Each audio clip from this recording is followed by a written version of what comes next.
hasretiyle öldürecek. Gülüm beni terk edecek, hasretiyle öldürecek. Ben gülümden ayrılırsam kim kalbimi güldürecek, kim yüzümü güldürecek? Hele gülüm oy oy gülüm, küçücüksün sen toy gülüm.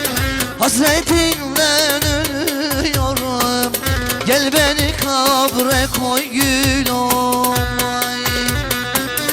Hele gülüm oy oy gülüm, küçücüksün sen toy gülüm. Hasretinden ölüyorum, gel beni kabre koy gülüm.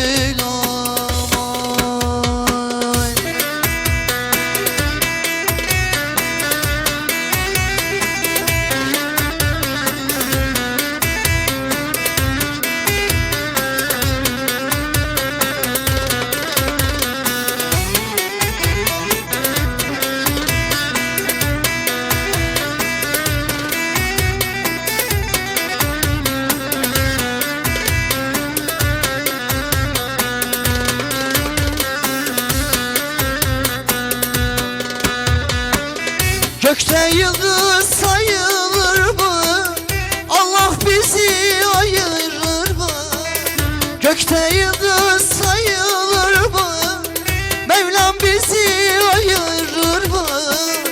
İki gönül bir olunca zalim felek ayırır mı?